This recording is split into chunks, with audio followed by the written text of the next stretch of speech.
Oi, gente! Hoje a gente está aqui com o Fernando Recchia. Ele é estagiário da Band Esportes e ele cobriu as Olimpíadas de Tóquio. Então a gente vai falar um pouco de como foi essa experiência e como foi os bastidores dessa Olimpíada. Bom, primeiro, a gente gostaria de pedir para você contar para a gente, se apresentar, né, falar um pouquinho de como é trabalhar na Band. Olá todo mundo aqui do Entre Nós, olá para vocês que estão ouvindo a gente. Como vocês disseram, meu nome é Fernando Reck, eu sou estagiário lá da Band Esportes. Estou trabalhando já há 7 meses lá com o pessoal que para mim é incrível. É uma honra também estar falando com vocês também, porque falar sobre um evento que para mim foi bastante cansativo, né? Mas foi uma experiência absurda, né? Porque Olimpíadas, para quem trabalha com esportes, é algo bastante importante para o meu trabalho, né? E, como eu falei, eu trabalho há 7 meses na Band, e lá é simplesmente um ambiente maravilhoso, né? Porque a Band Esportes, querendo ou não, é uma empresa fechada da Band, né? Tem a Band Esportes, tem a Band News, a Terra Viva, e a Band Esportes é um canal fechado que está crescendo profissionalmente, está tendo sua evolução, e o ambiente lá é maravilhoso, porque todo mundo conversa, todo mundo brinca, até que a gente vai conversar futuramente, né? Lá nas Olimpíadas, a gente acordava cedo demais, mas todo mundo se esforçava para tirar um sorriso de alguém, porque sabendo que ele já estava cansado, a gente queria se animar, porque, querendo ou não, um ambiente melhor de trabalho é aquele que faz mais com sorriso, né?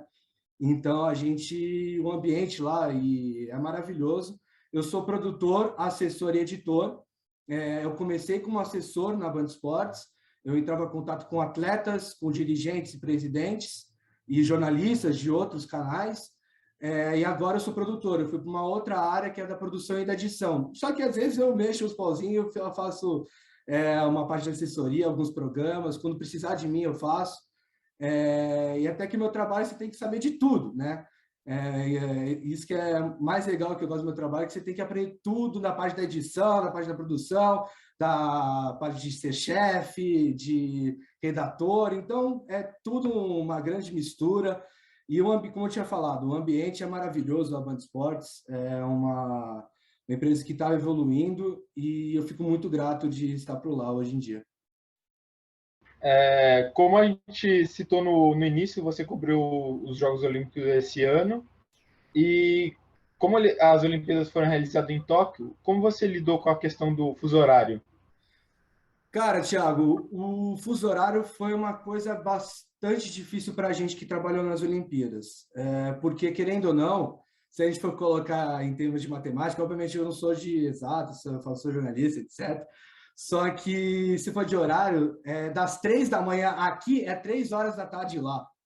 Então, é impressionante que, ao mesmo tempo que a gente se acostumou do fuso horário do Tóquio, para quem está trabalhando em Tóquio, estava no mesmo fuso horário que a gente, dormia no mesmo horário, acordava no mesmo horário, porque a gente estava fluindo. Foi bem difícil isso, porque, querendo ou não, eu acordava 2 horas da manhã para trabalhar às 3, para sair do trabalho, acabar meu turno às 10 horas da manhã, se não tiver nenhum atraso, né? Às vezes tem alguns problemas, então se não tiver algum atraso, eu até sair mais tarde.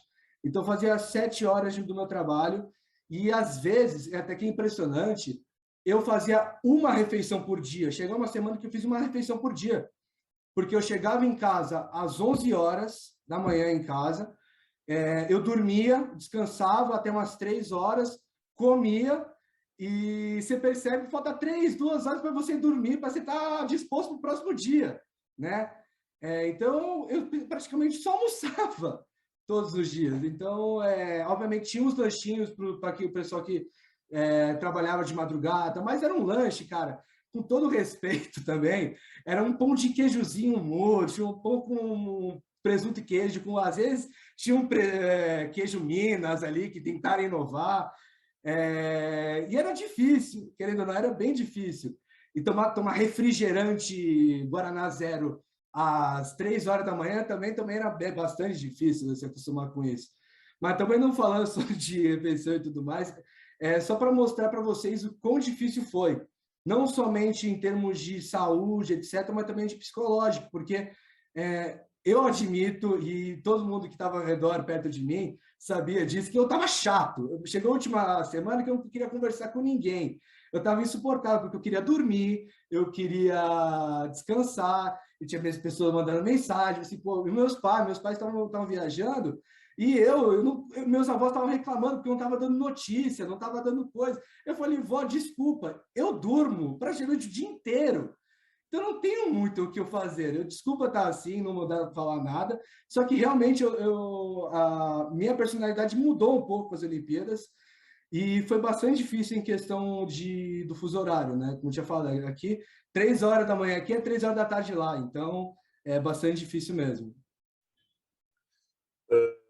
E falando um pouco sobre os bastidores dessa cobertura dos jogos, como a equipe se divide, né? Todo mundo tem que estar lá no horário dos jogos?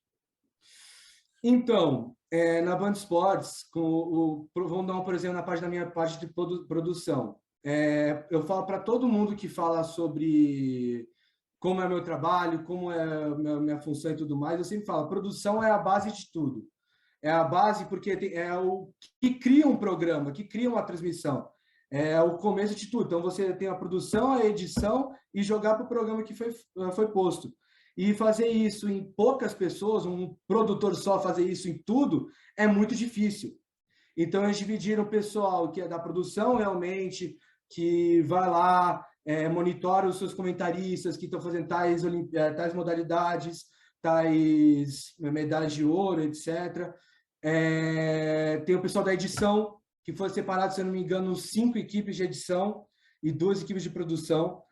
Tem o pessoal das redes sociais, os chefes editores, que comandam por trás dos bastidores das Olimpíadas, porque, por exemplo, na minha parte de produção, eu estou monitorando um cara que não faz a mínima ideia como fazer o trabalho dele, né? Como comentar. A gente tem que ensinar para ele. E se por acaso o microfone dele cair, a minha função era refazer o microfone funcionar. E se não funcionar, aí tem que ser em questão de segundo, gente.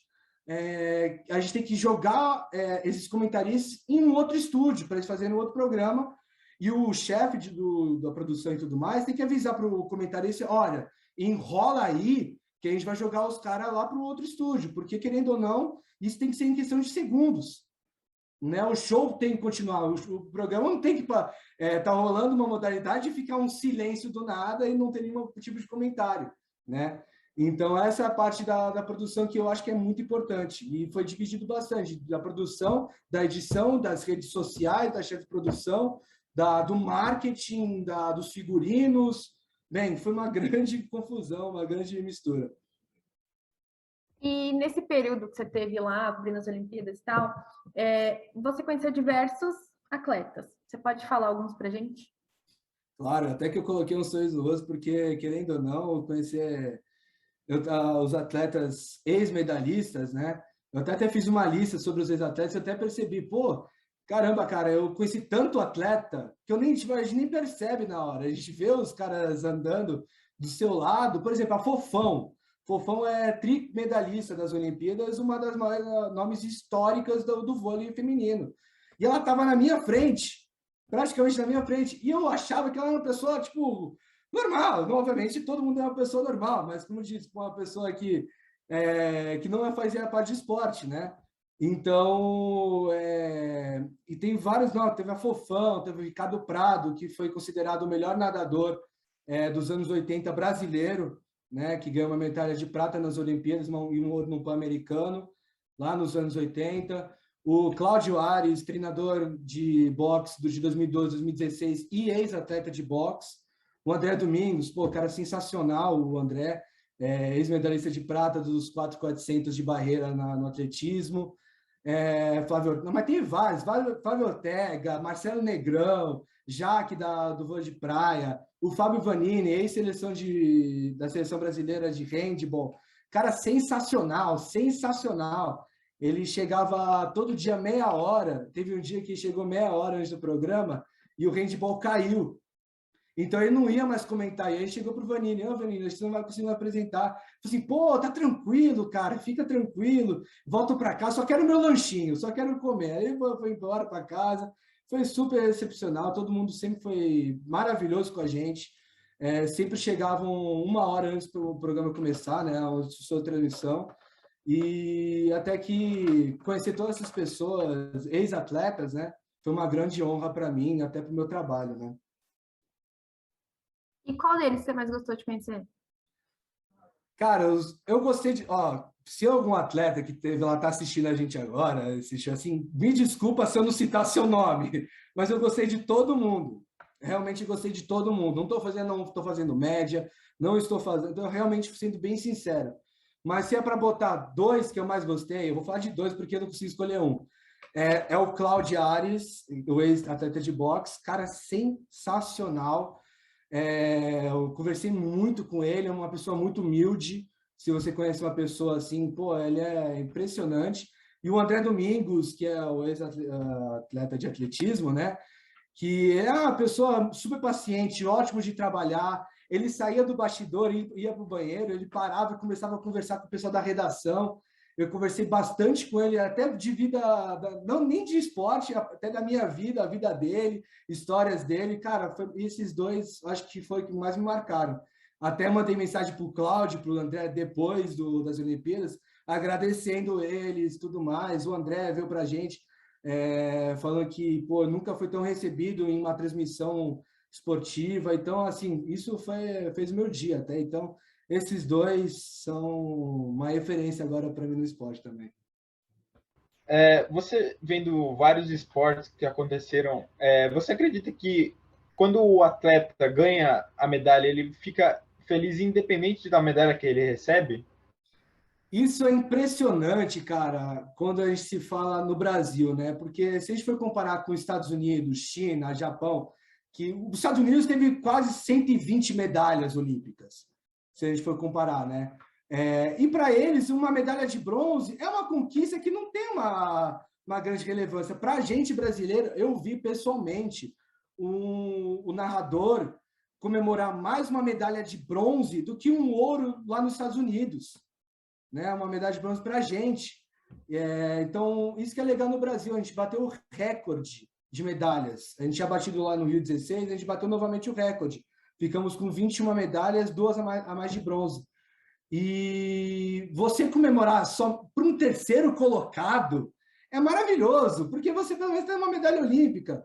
Então, tem um exemplo lá no tênis, né, da Laura Pigossi e da Luísa Stefani, dupla de tênis feminina. Elas ganharam bronze, não sei se vocês sabem a história delas, só que elas souberam que ia disputar as Olimpíadas 8 dias antes de disputar as próprias Olimpíadas. Então, elas foram avisar, pô, vocês vão disputar, vocês ganharam a vaga. 8 dias antes, eles ganharam bronze. Contra uma dupla, acho que não acredito, acho que é Suíça, se não me engano, que foi vice-campeã de Wimbledon. Então, assim, se você olhar para o histórico, um bronze vale muito mais que um ouro lá nos Estados Unidos, na China. Então, isso que é legal a gente ver no Brasil. A gente comemora prata, bronze, ouro, e ver isso, pô, cara, é uma coisa maravilhosa. E, obviamente, a gente tem muita capacidade de, lá um dia, estar no topo, né? De não comemorar mais o bronze. Mas, hoje em dia, ter essas medalhas, ter tudo na nossa história é maravilhoso. Bom, baseando no que você viu nessas últimas Olimpíadas, em quais esportes você acredita que o Brasil pode melhorar para as próximas Olimpíadas que vão ser realizadas em Paris? E uma outra ressalva, se você acha que tem algum esporte, e essa a gente está buscando uma opinião pessoal mesmo, que você gostaria que fosse incluído nas próximas edições dos Jogos. Tá, vamos começar. O Brasil, querendo ou não, tem vários esportes ou modalidades que são muito difíceis a gente assistir, né? Não estou falando de assistir em termos que nossa, que ruim, não, mas é tipo, o time não está jogando bem, né? Tem vários, né, que a gente pode ver que não são nem candidato a ouro ou bronze, que pode melhorar, e eu tenho certeza que é uma modalidade que não é muito conhecida, mas é uma modalidade que pode crescer, é o handball. Que até é ironia falar que as duas, o feminino e o masculino, eles nem passaram para a próxima fase, nem passaram a fase de grupo. Mas se a gente olhar os resultados contra as grandes equipes como Espanha, Egito, França, etc., o Brasil deu muito trabalho para essas seleções. Foi uma diferença de resultado entre 2 ou 3 gols, assim. Então, é uma modalidade que pode melhorar, sim, não sei, para bronze, mas pode melhorar. Assim também como o basquete, que nem foi classificado para as Olimpíadas, mas tem muito potencial para ter um melhor esporte, né? Porque, querendo ou não, a gente tem jogadores que jogam na NBA, na elite do basquete, né? Que jogam bem aqui no Brasil, na NBB. Então, o Brasil tem bastante chances de melhorar o esporte, né? Porque o basquete é um esporte que é muito conhecido para a gente, né? A gente que acompanha bastante esporte, eu gosto bastante de basquete. É chato de ver o Brasil fora das Olimpíadas, querendo ou não. Então, é uma modalidade que tem tudo para crescer, mas querendo ou não, é muito difícil, gente, porque as próximas Olimpíadas é daqui 3 anos. É pouco tempo para uma modalidade crescer absurdamente, né? Acredito que o Brasil possa melhorar seus esportes a partir de 2028, que é o tempo que é o exato que pode melhorar. Mas 2024 para Paris, não se surpreendem que o Brasil não vai passar desses números de medalhas, de 20, 21, porque, querendo ou não, é pouco tempo. Infelizmente, por conta da pandemia, a gente tem 3 anos para praticar, para melhorar. E isso, para um atleta, é muito pouco tempo, né? E respondendo a sua segunda pergunta, a pergunta pessoal, né, sobre quais esportes eu incluiria, cara, eu vou ser bem sincero com você. Ontem eu fiz a mesma pergunta para meus parceiros da redação lá da Band Esportes, e a gente não sabia o que falar. Porque, querendo ou não, a regra para se tornar um esporte olímpico é 75 países masculinos ou 40 países femininos. Então, tem que ter essa regra. Então, a gente descartou automobilismo, que é maravilhoso. Pô, seria legal ver um esporte de corrida nas Olimpíadas. Eu gostaria bastante, mas é muito difícil, né? Mas eu incluiria bastante o futsal, as modalidades do futebol, do futsal, porque, querendo ou não, a gente nunca viu o maior, para mim, o maior jogador de futsal da história, que é o Falcão, a gente nunca viu ele ganhando uma medalha de ouro, né? Uma medalha de prata, o que seja. E também tem o futebol de areia, que também eu gosto bastante, que o Brasil é muito forte. Aí tem outros vários. Eu gosto bastante de dardo, eu gosto muito de dardo, de ver o esporte. Eu assino a DZAM, né, que se chama a stream de esporte, e às vezes passo o Mundial de Dardo. E eu assisto com meu irmão, com minha família, às vezes a gente assiste, né? E também a sinuca. Sinuca, obviamente, eu não vou poder não incluir, porque tem vários profissionais, é sério, vários profissionais que, se a gente tiver a sinuca, tem bastante modalidade, se a gente olhar para um lado, né? Mas é a minha resposta pessoal. Eu gostaria, na verdade. Não, legal. E, bom, você entrevistou, né? Você conversou com o Marcelo Negrão. E a gente queria te perguntar como você acha que é para ele, né? Que ver um medalhista olímpico de ouro do vôlei, ver o Brasil não ganhar nenhuma medalha olímpica pelo vôlei masculino agora em 2020. Assim, o Marcelo Negrão é uma pessoa muito tímida. É uma pessoa que chegava na redação, só dava bom dia, conversava com a gente, mas era uma pessoa que só ia pegar seus papéis, suas informações para o jogo, né? E ia fazer a transmissão, querendo ou não. O Marcelo Negrão é uma pessoa muito, muito carismática, assim. E eu lembro muito bem que depois do jogo Brasil-Argentina, quando o Brasil perdeu para a Argentina, ficando no 4º colocado, o Marcelo Negrão saiu triste, parece que ele queria chorar até. E é que ele falou até na transmissão, é inadmissível o Brasil, no vôlei masculino, que antes das Olimpíadas foi campeão mundial em cima da França, ficar no 4º colocado e perder para a Argentina, que a Argentina nem era candidata a ganhar uma medalha nas Olimpíadas. Eu acho que, se eu não me engano, isso é fato. Pelo que eu vi, a Argentina ganhou 0 medalhas de ouro. Não ganhou nenhuma medalha de ouro, né? E a gente perdeu para uma seleção que nem era a favorita a nenhuma medalha, e ficar na 4ª colocação é triste para a gente que torce, torcedor. E o Marcelo Negrão não foi diferente. Ele ficou muito triste, ficou abalado.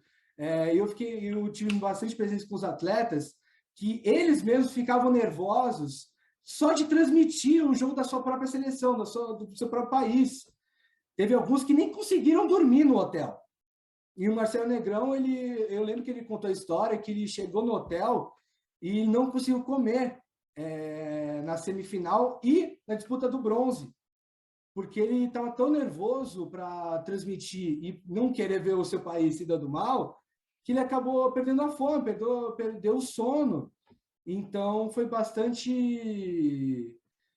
chato ver o Marcelo Negrão triste, um cara grandão, o cara tem 2 metros de altura, tristão, quase chorando, mas é um cara super gente boa, e eu tenho certeza que o vôlei masculino, também assim, o Marcelo Negrão também acredita nisso, que em 2024 vai melhorar, não é possível, mas a gente tem essa fé.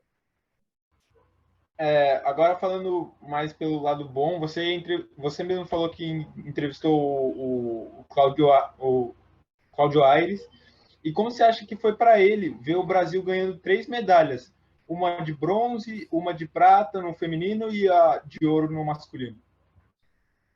Cara, o Claudião, eu vou chamar ele de Claudião, porque eu já sou íntimo dele, tá? O Claudião é uma pessoa, assim, sensacional.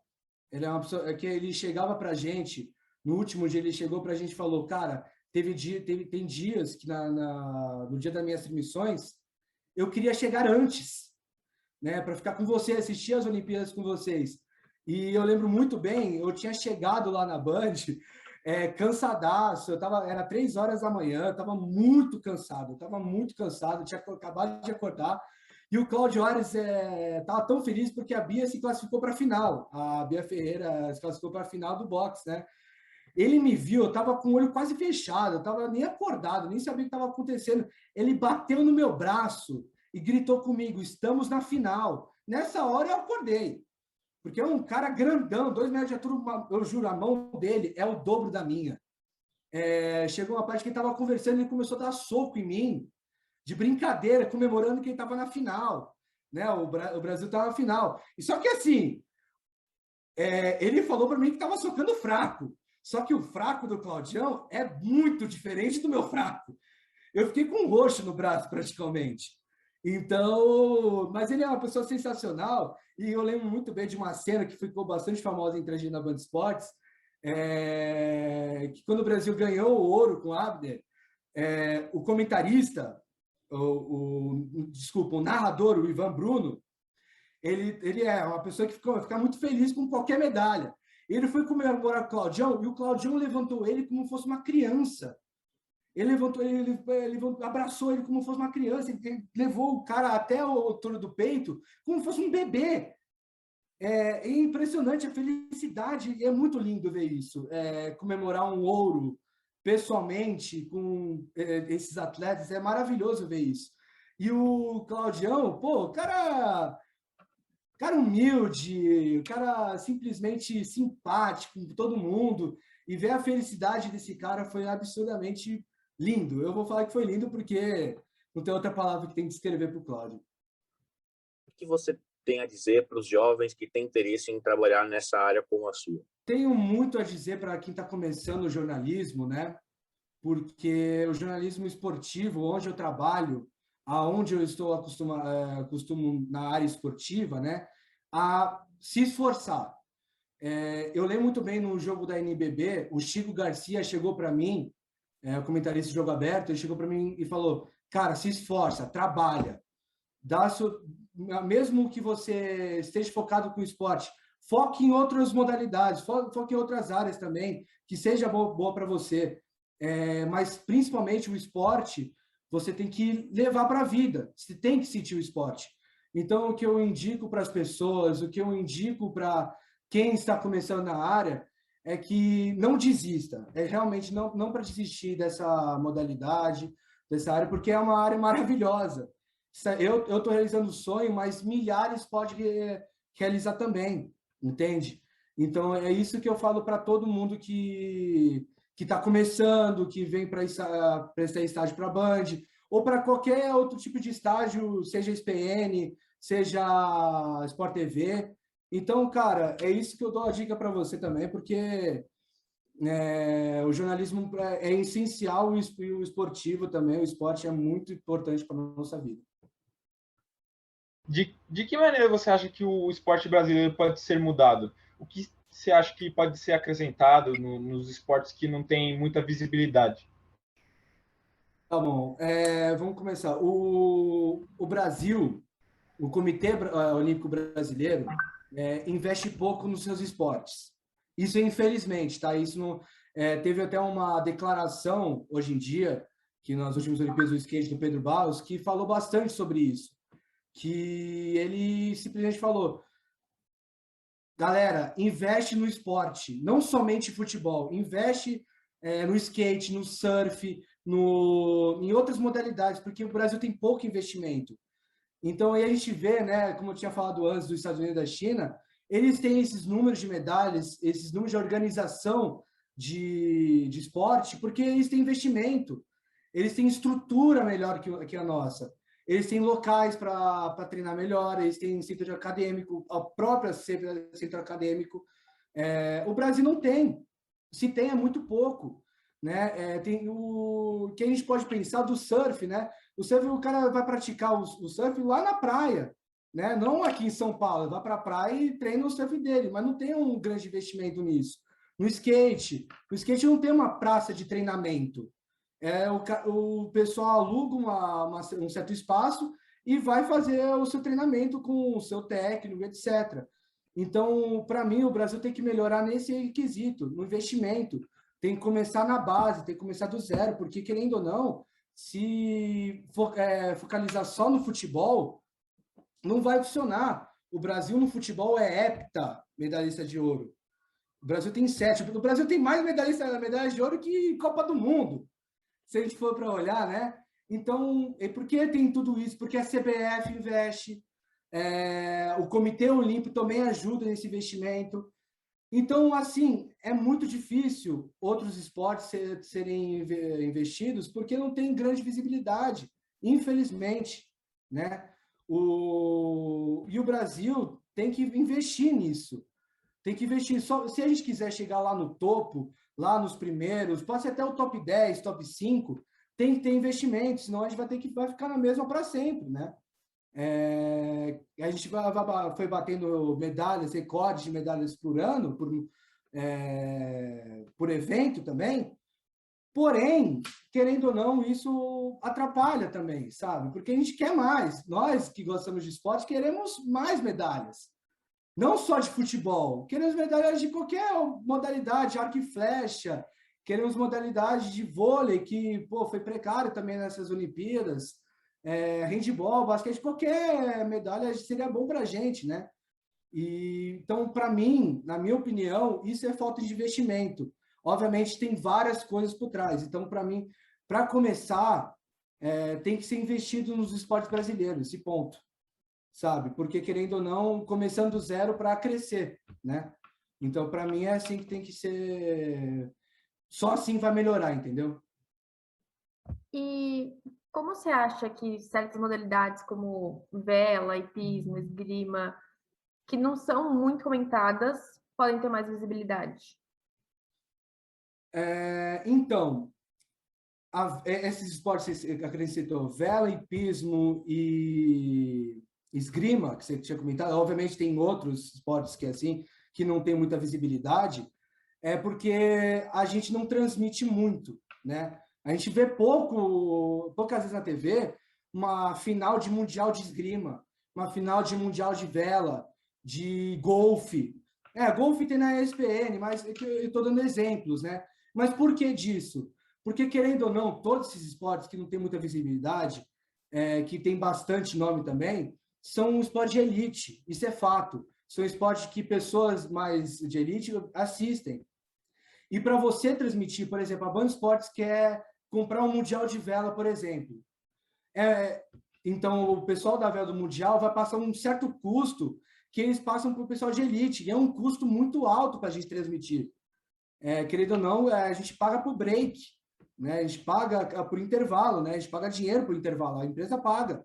E o custo do investimento desses esportes de elite é muito grande.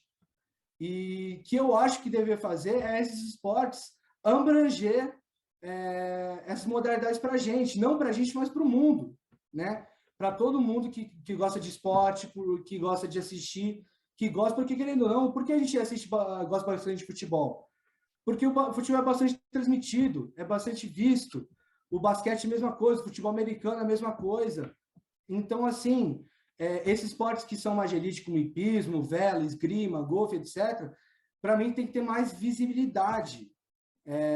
Esses esportes têm que abrir a mão de não só do dinheiro, mas transmitir para o resto do mundo, né? Só assim a gente vai conseguir gostar, né? Não gostar, mas acompanhar mais os esportes, entender mais os esportes. Eu saí das Olimpíadas querendo saber regras de escalada, sabe? Então, assim, se a gente tivesse mais sobre esse investimento, seria bem legal para ter mais visibilidade para nós brasileiros. Bom, agora a última pergunta. Fernanda, eu queria te perguntar se tem alguma história que aconteceu com você lá na Band, que você quer compartilhar com a gente. Às vezes alguma história engraçada, algum acontecimento marcante, para você compartilhar com a galera. Histórias? Ah, tenho. Tem uma história que, assim, eu vou falar do Claudião de novo. Se o Claudião estiver ouvindo a gente, Claudião, eu te amo. Mas é o seguinte... Fica tranquilo. Eu também sei disso. Mas, então, teve uma hora que a gente foi acordar o Ivan Bruno, que é o narrador para o boxe, né, que a gente tinha uma transmissão para fazer, e o Claudião se intrometeu muito, não se intrometeu, mas se entrosou muito com o Ivan Bruno. Ele gostou muito dele. E me pediram, vai lá acordar o Ivan Bruno lá no camarim. Eu falei assim, beleza, eu vou acordar tranquilo. Aí eu só vejo o Claudião indo atrás de mim aqui, assim, eu vou junto. Ele chegou no camarim, ele bateu com uma força na porta, que, juro por Deus, a tranca da porta quebrou. Acorda, Ivan, acorda, Ivan, acorda. O Ivan levou, ele saiu lá do camarim com o olho todo arregalado, se assustado, parecia que estava numa guerra, o cara. E como eu falei, a força do Claudio é impressionante, né? E é engraçado, porque de ver uma pessoa que era meio tímida com todo mundo, ele quase quebrou a porta do banheiro, do camarim. E isso eu posso falar tranquilamente, porque a gente ri quando a gente fala dessa história, né? E... assim, outras histórias eu não me lembro muito, porque também foi muita correria, mas essa realmente vai ficar no meu coração, na minha mente para sempre, porque, querendo ou não, esses momentos são únicos, né? Você já apareceu na televisão, Fernanda? Já apareci uma vez, Isa, pelo Neto, no Baita Amigos, mas essa história eu acho que eu não quero muito acrescentar, porque foi um episódio, como posso dizer, que eu me senti um pouquinho envergonhado, né? Mas não precisa acrescentar. Tá ótimo, só aquela história já o pessoal vai curtir bastante. Acho que é isso, então, Fernando, muito obrigada por ter participado. Acho que o pessoal vai curtir bastante, saber um pouquinho mais das Olimpíadas. Foi muito legal. Obrigada. Eu que agradeço, gente. Muito obrigado pela entrevista. Foi uma grande honra essa entrevista para vocês. E a gente se vê numa próxima, provavelmente.